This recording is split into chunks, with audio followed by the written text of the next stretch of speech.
નમસ્તે મિત્રો, હું છું હિતેશ બાવરવા અને તમે જોઈ રહ્યા છો મારી ચેનલ હેલ્પિંગ ગુજરાતી. મિત્રો, આજના વિડીયોમાં આપણે શીખીશું કે માઇક્રોસોફ્ટ એક્સેલમાં એક્સપેન્સ શીટ કેવી રીતે બનાવી શકાય, ખર્ચને વિગત દર્શાવતી શીટ કેવી રીતે બનાવી શકાય. મિત્રો, આપણે ધંધામાં હિસાબ મેન્ટેન કરવા માટે ખર્ચને વિગત દર્શાવતી નોંધ ડાયરી અથવા નોટબુકમાં કરતા હોઈએ છીએ, પરંતુ આજના વિડીયોમાં તમે શીખશો કે માઇક્રોસોફ્ટ એક્સેલમાં ગુજરાતી ભાષામાં એકવાર ખર્ચની વિગત એન્ટર કર્યા બાદ જ્યારે જરૂર પડે ત્યારે ફિલ્ટરની મદદથી જે તે વિભાગના ખર્ચની વિગત માત્ર એક ક્લિક દ્વારા તારીખ, મહિનો અને વિગત દર્શાવતી પૂરી માહિતી તમે મેળવી શકો છો અને જરૂર પડે ત્યારે તેની પ્રિન્ટ પણ કાઢી શકશો. મિત્રો, આ વિડીયો તમને બહુ જ ઉપયોગી થવાનો છે, તો વિડીયોને અંત સુધી જોજો.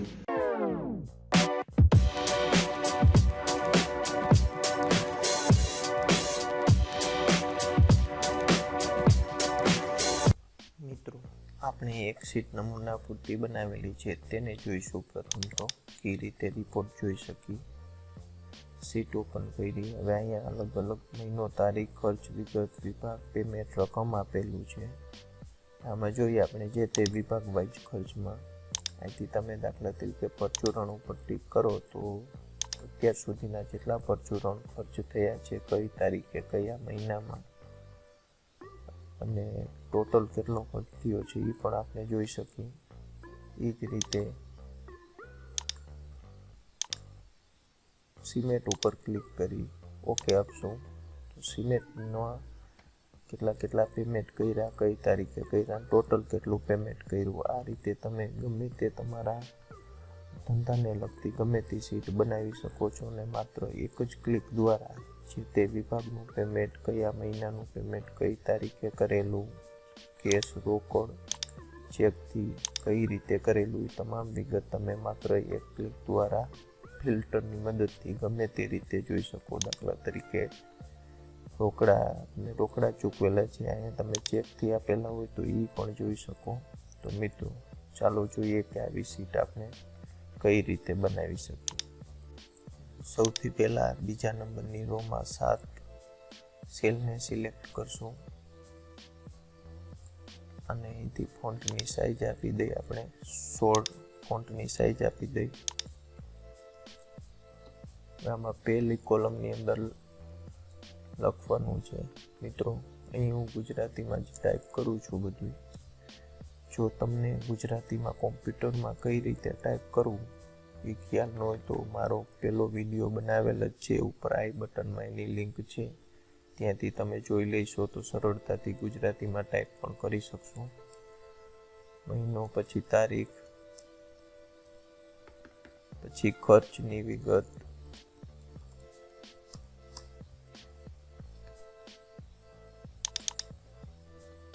પછી વિભાગ, પછી પેમેન્ટ,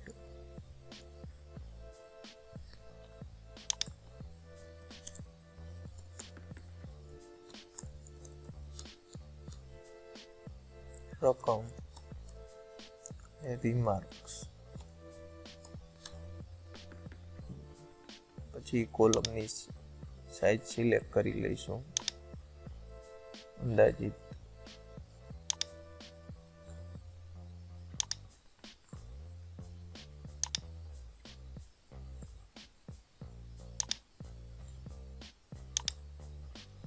ફોન્ટની સાઇઝ થોડીક મોટી લાગે છે તો આપણે થોડાક અહીંથી નાના કરી નાખશું. હવે એના ઉપરની રો, એમાં જેટલી કોલમમાં આપણે લખેલ છે એટલું સિલેક્ટ કરી મર્જ અને સેન્ટર આપશું. અહીંથી આની સાઇઝ 16 કરી નાખી. આની અંદર તમે તમારું કંપનીનું નામ લખી એનો ખર્ચ રિપોર્ટ એવું એડિંગ કે તમારી અનુકૂળતા મુજબનું એડિંગ તમે આપી શકો છો. હવે મહિનામાં ઉદાહરણ તરીકે આપણે 3 મહિના લઈ લઈએ. અત્યારે જાન્યુઆરીથી માર્ચ,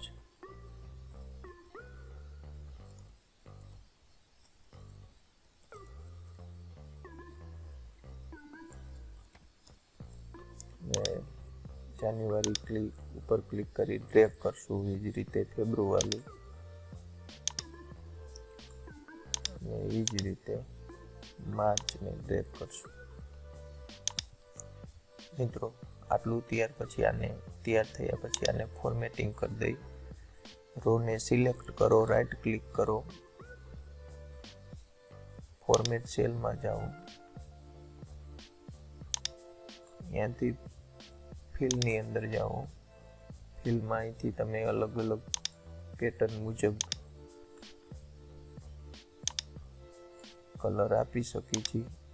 એથી તમને પસંદગીના ગમે તે 2 કલર સિલેક્ટ કરી લ્યો.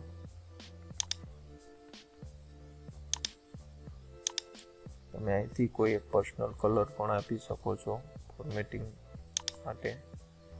ફોન્ટનો કલર બદલાવો હોય તો અહીંથી ફોન્ટનો કલર પણ ચેન્જ થઈ શકશે.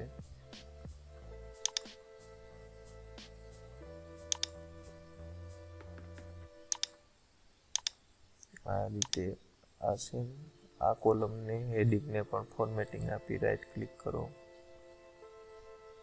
ફોર્મેટ સેલમાં જાઓ.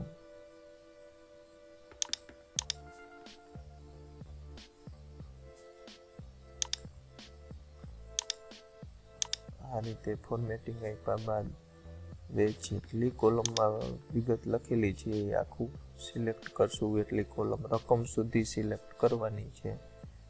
પહેલી રો થી લઈ છેલ્લી રો અને રકમના કોલમ સુધીનું આટલું સિલેક્ટ કરી ડેટાની અંદર જાઓ. ડેટામાં સબ ટોટલ છે એના ઉપર ક્લિક કરો. ઓકે આપો. મેસેજ આવે તો આ રીતનું આવશે તો ઓકે આપશું મિત્રો. એટલે આ રીતનું ફિલ્ટર થઈ જશે ડેટા. મહિનાવાળી રો છે એને સિલેક્ટ કરો. સિલેક્ટ કરી ફિલ્ટર આપો એટલે ફિલ્ટર થઈ જશે. હવે અહીં છે જાન્યુઆરીની છે એને હાઇલાઇટ કરવા માટે એ રોને સિલેક્ટ કરો અને કલર આપશું. આપણે થીમ્સ કલરમાં યેલો આપશું.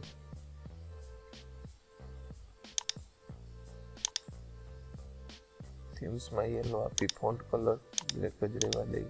આ રીતે હવે આ ફોર્મેટને કોપી કરવા માટે સિલેક્ટ કરી ફોર્મેટ પેન્ટર ઉપર ડબલ ક્લિક કરો.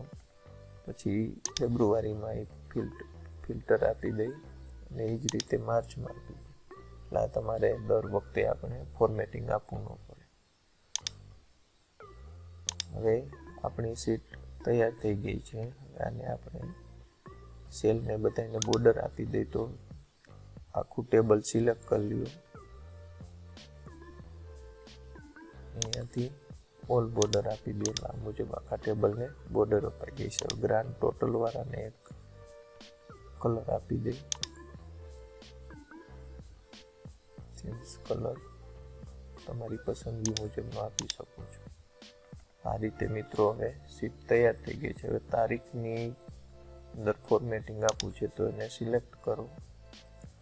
અહીંથી મોરમાં જતા રહ્યો. મોરની અંદરથી ડેટ કઈ ફોર્મેટમાં રાખવી છે અહીંથી તમે ગમે તે ફોર્મેટ સિલેક્ટ કરી શકો છો. હું આ ફોર્મેટ સિલેક્ટ કરી ઓકે આપું છું. પછી એ જ રીતે પેમેન્ટની કોલમને સિલેક્ટ રકમની કોલમ આ જ રીતે રકમની કોલમને સિલેક્ટ કરી લ્યો. અહીંયા જઈ મોર નંબર ફોર્મેટમાં કરન્સીમાં જતા રહ્યો. અહીંયા પોઈન્ટ પછી કેટલી રકમ જોઈ, પોઈન્ટ પછીની રકમ નથી જોતી તો 0 કરશું. અહીંથી ઇન્ડિયન રૂપીઝ સિલેક્ટ કરી લ્યો. આ ટાઈપનું છે ઇંગ્લિશ ઇન્ડિયા અને આગળ રૂપીઝનો સિમ્બોલ છે એના ઉપર સિલેક્ટ કરી ઓકે આપો. હવે મિત્રો અહીંયા ઉદાહરણ તરીકે આપણે લખીશું કે પહેલું પેમેન્ટ 1/1/2020 થયેલું. અને મિત્રો તમે સાઈઝ પણ વધારી ઘટાડી શકો છો. અને સાઈઝ વધારવી હોય તો સિલેક્ટ કરો. અહીંથી 13 સિલેક્ટ કરી ઓકે આપો. આ રીતે તમે સાઈઝ પણ ટેબલની વધારી શકો છો.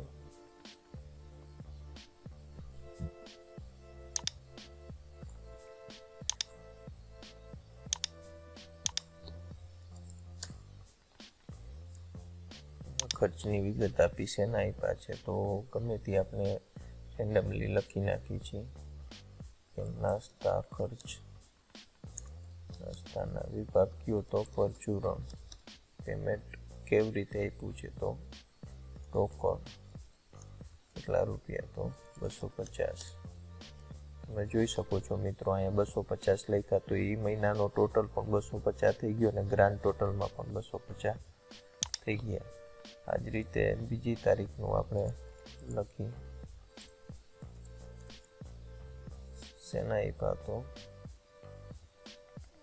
ઇલેક્ટ્રિક વાયરના, કયો વિભાગ તો ઇલેક્ટ્રિક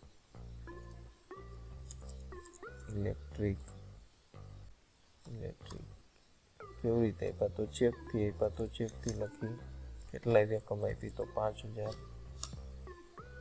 આ રીતે તમે ગમે તે વિગત લખી શકો છો તમારા ખર્ચને લગતી. એને આપ્યા તો રિપેરિંગના,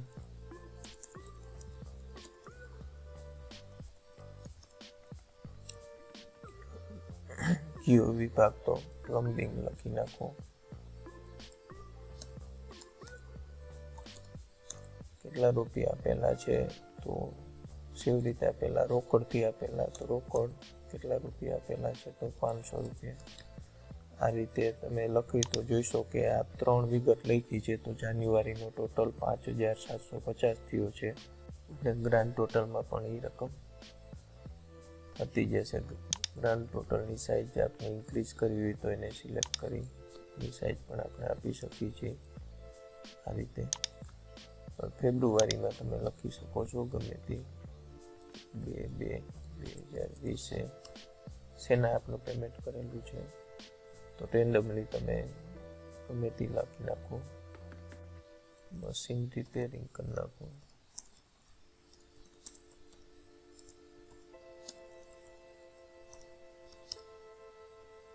ખાતું ગમે તે તમારું હોય આપી દે. રિપેરિંગ ખાતું હોય તો રિપેરિંગ ખાતું આપી દો. રોકડા આપેલા, કેટલા આપેલા તો 500 આપેલા.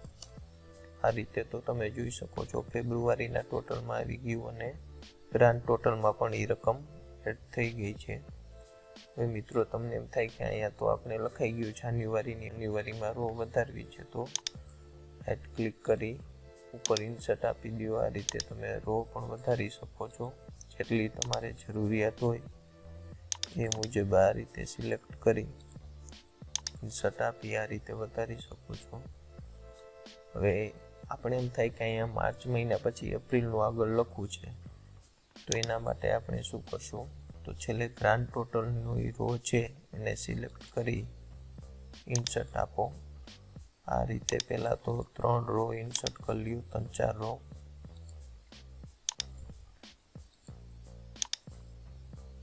હવે ત્યારબાદ ફોર્મેટ ફિલ કલર દૂર કરવા માટે સિલેક્ટ કરી લ્યો બોક્સને ને અહીંથી વ્હાઇટ કલર આપી દો. આ રીતે અહીંયા એપ્રિલ લખી નાખો.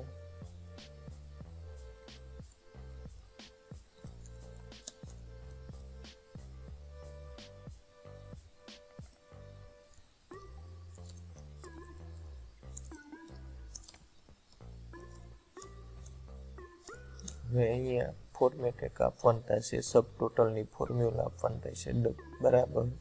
સબ ટોટલ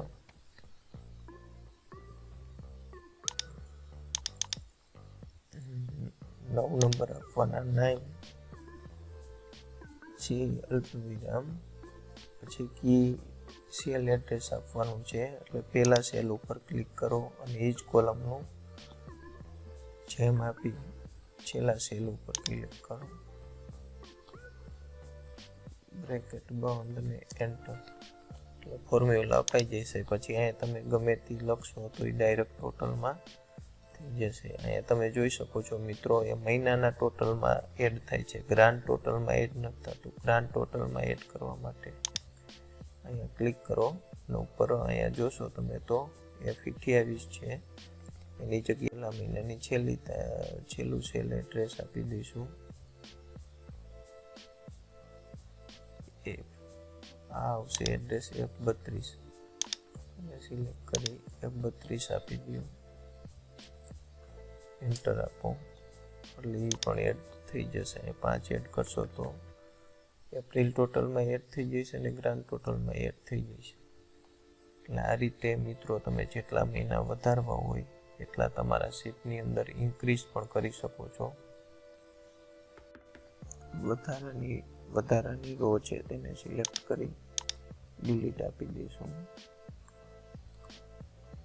ખાલી રો જેટલી છે એટલાને ડિલીટ આપી દઈ. આ રીતે તૈયાર થયા બાદ મિત્રો તમે જોઈ શકશો કે વિભાગ ઉપર ક્લિક કરી આપણે દાખલા તરીકે ગમે તે વિભાગનું જેનું આપણે જોવું હોય એના ઉપર ક્લિક કરી ઓકે આપશો તો એ જ વિભાગનું ટોટલ પેમેન્ટ બતાવશે. દાખલા તરીકે ઇલેક્ટ્રિકનું એક જ પેમેન્ટ કરેલ છે 5,000 તો એ બતાવશે.